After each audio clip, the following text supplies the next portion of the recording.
Hello, my name is Hudson Waddles. I am a sophomore at Eau Claire University, and I am studying abroad in Japan this semester at Kansai Gaidai.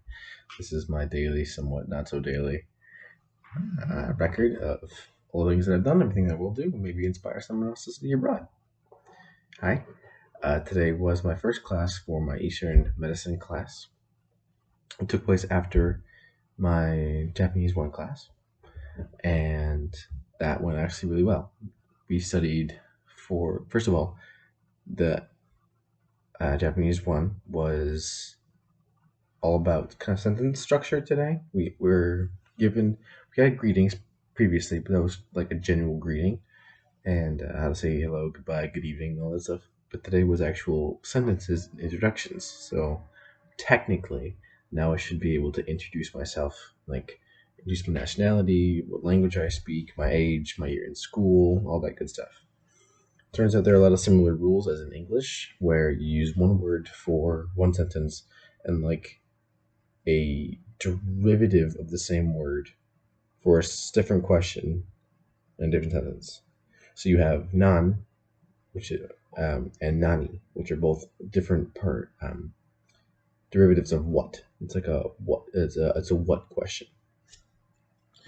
Um, so it's a like a nanense desu ka, which is what year are you? Well, like say is a derivative of the word student. So it would be what student year are you? But then nani is you can also use nani as like nani um, nani jin desu ka, which is what country where are you from? Like what's your nationality? So it's both nani and then des means statement, and then ka means question. So you state a question of what what the sentence is nani jin desu ka. So it's a statement question, and then nani what nationality. So you're stating it's Japanese. It's strange. I'm not the one to teach you, but it's a super cool sentence structure, and it follows most of the same rules. We also did another 4 kind of sections of hiragana. So last time we did all the vowels and then all the consonant sounds with the vowels for K, T, and S. And this time we did N. No, yeah, T. No, we did N, not R. Y, R, N, and it wasn't W, was it? We did the 4 consonant sounds. I don't remember which. H. H. It was H. H, N, R, and Y. And turns out we have a quiz next time. We have for the next Monday we have a test or a quiz. So look forward to that. I need to study more and do my homework for that. Probably do that on Sunday. And then I had a little bit of a break. For breakfast, I had one of my hard-boiled eggs on a piece of bread. I sliced up my egg and just kind of ate like a mini sandwich. And I had another packet of sandwiches that I bought, small like lunch sandwiches, I bought from the 7-Eleven on campus. Um, and I got that on my way to Building 3. After I came back to my room and kind of hung out for a little bit, I had nowhere to go afterwards. So, and then I went to class, and this was my first experience in a 3-hour class. The beginning kind of scared me a little bit because it didn't sound like it was going to be what I wanted it to be. And turns out what the class is a sociological lens on Eastern medicine. However, pardon me, we go about defining for so far we've gone about pardon me, full of noises. So far we've gone about defining procedures and techniques in Eastern medicine. When I mentioned that I was excited to learn about those things, I wasn't corrected. So I have hope. I really do. Our professor is very, very nice. Um, Very thick accent, thick Mexican accent, and he likes to ramble. He's very little long-winded, but he's very nice, and he's very well traveled. First of all, he's also very very well educated. So I think I can handle the long-winded part, but I digress. He's very intelligent man. Everyone that has taught me so far has been very intelligent. I just have personal issues with one of them so far, but other than that, we're so far so good. Other than that, we're good. So, um, our first little bit was kind of introductory, and again, this is a 2 to 3 hour period, which I wasn't really prepared for. However, I did leave early because I finished everything I needed to do. So our professor is really big into mind mapping. Biggest, um, our biggest portion of our grade is class participation and mind mapping. Mind mapping is the result of you taking in a piece of media, either written or watched or listened to, and then you have a one word in bubbles, and each bubble holds a word, and those bubbles are connected to like different thoughts, and you write them down or you plot the bubbles and words as you see fit. And it's not like a word bank, but everything is kind of your knee-jerk reaction to the information you're consuming. So let's say you're starting out with a piece on Japanese medical healthcare. You would plot out Japan, health, care, and you would like one word per bubble, and then how all of that interrelates and gets more and more specific as they branch out and things. So, and you can combine kind of like ideas. So if you have an arrow coming from the link between Japan and health, then like Japanese health, or then Japanese healthcare, you have healthcare systems, and how that branches off into other ideas. So, granted, the article we were using was from 2011, so I don't know how reliable that is. But it was a very interesting article, and I got a big old page of just ideas. So it was interesting. The main premise of it was it's a great system, and the Japanese population is very, very proud of it.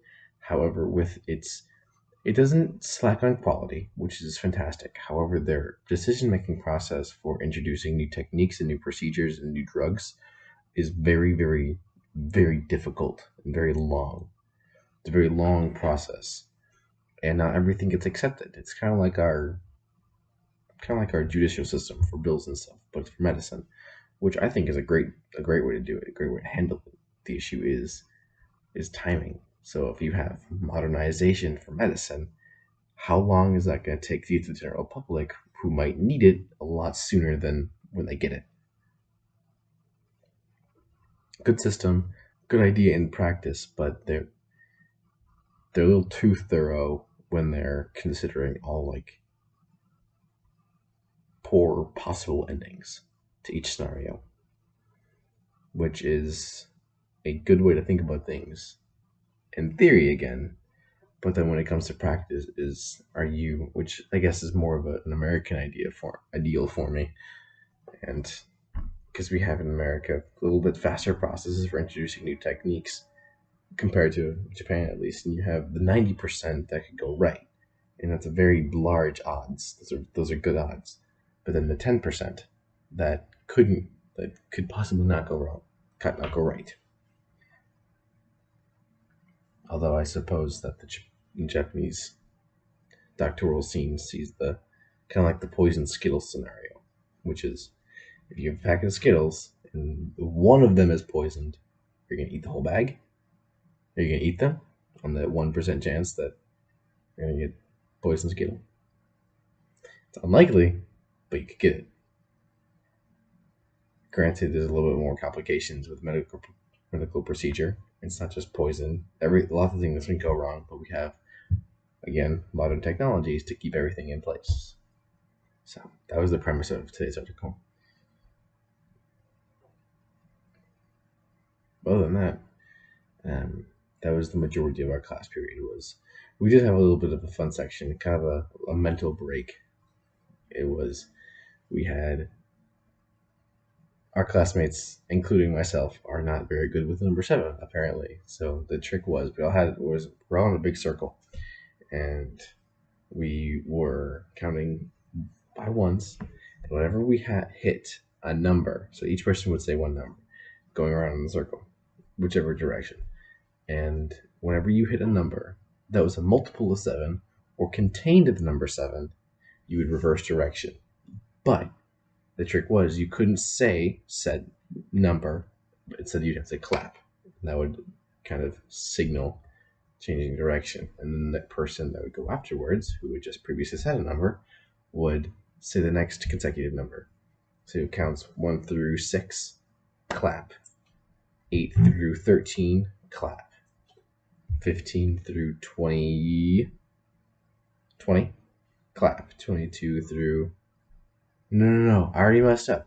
14 through 7, and they would clap at all the intervals, multiples of 7, and the number that contains 7, 14, 17, 21, 28, 27, 28, 35, 37, 42, 47, 48,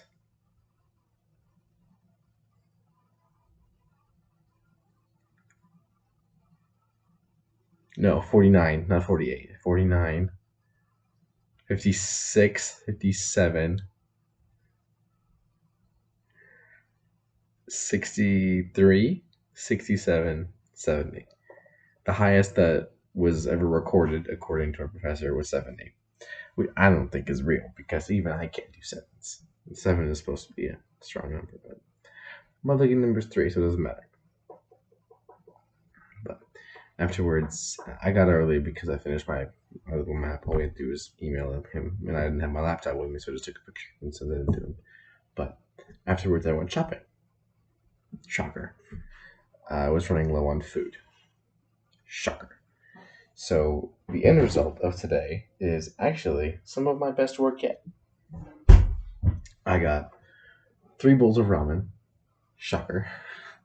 Chips, Pocky, chocolate Pocky, and more chocolate, because Pocky is more snack-like to me in my brain. But it's not all just crap. I also got bananas, another jug of water, and apples. And it turns out there's fresh fruit at the supermarket 6 steps away from Kansai, from the Gotanyama campus. I know about that. No one tells me anything. I've been in that store more times than I can count. Probably like 6 times. I can't count that high. Clearly. And I haven't found the fresh fruit yet. Today I did. I don't like bananas that much. But I also don't really like hard-boiled eggs, so oh well. Speaking of things I like and don't like, I was speaking with a friend today and they mentioned Mexican food. You know who you are. I miss Mexican food. You know what I haven't found? Tortillas. Tortillas don't exist here. I could probably try and make a tortilla. I have bread. Does that count? No, it doesn't. There's no taco seasoning. I saw grown tomatoes, mini tomatoes. I haven't seen lettuce. I don't know where to buy lettuce. There's no taco seasoning. There's no shredded cheese. Everything in the supermarket is different. Not to mention, I can't freaking read it. It's cool. I'm fine. I'm having a good time. I really am. I am genuinely having a good time. Everyone I've met here is so nice. And I'm planning on, hopefully, if anyone gets back to me, exploring Tokyo this weekend, which would be awesome. It's going to probably be more than a day trip. But if I can get it together and get it to work, get everyone on board, then tomorrow might be a Tokyo trip. But no one's responded to me, of course, because it's 4 to midnight. Oh well. I'm not going to go alone, but I have all semester to go. So, but yeah, that's about it for today. I should be doing laundry. I have enough coinage to do 2 loads of laundry, which might be necessary considering the last time I tried to do it, it took a little bit longer to dry than I'd care to admit. But 2 T's. I think if I split it up between the two, washer and dryer, I'll be okay. Yeah. Trying to think of anything else entertaining. Tomorrow, before Tokyo, should it happen, I'm going to Kendo. We have to do that tomorrow because there's no other time during the week. It's at 10:30 a.m. I can't forget. This is not a calendar for me, but as long as I say it out loud, someone's going to tell me that I'm an idiot and say, "Hey, you miss it," and I'm gonna be, "Oh, you're right. I'm an idiot." It's gonna happen, but it's not. It's not gonna happen. I hope it's not gonna happen because I really want to go to it. But they plot. Okay, whose idea was it to close campus at 8? Okay, people live right next to campus. There are still students. There's still stuff going on.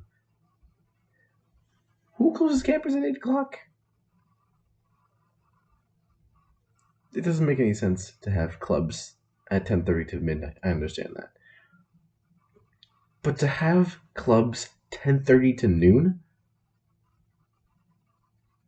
equal lack of sense in my book. Who has time for that? Nobody. Nobody has time for that. Both of my classes that I'm available afterwards end at 10:30, so not convenient. It's fine. It's fine. I'll go tomorrow. I will go tomorrow. Not really rambling. I need more. I'm just rambling. Every time I think it's going to be short, I always end up in like the 18-20 mark. Today will be fine. But that's it for me for today. Thank you for listening. This is going to be an abrupt ending because I've got nothing else and I'm running on empty mentally. It's hard. Being smart's hard. Anyway, thanks for stopping by. Thanks for listening. This is always fun. Even though I forget to record sometimes, this is a lot of fun. I just get to empty out my ideas onto a platform where maybe like 6 people listen. My most watched video has 50 views. 50. It's a 2-digit number, which shocks me to no end because I don't even think I know 50 people. But oh well. Hi. Anyway, thanks for watching. Thanks for stopping by. And I'll see you tomorrow, whether I'm in Tokyo or not. So, yeah. Have a good day. Have a good night. And I'll see you next time. Arigato.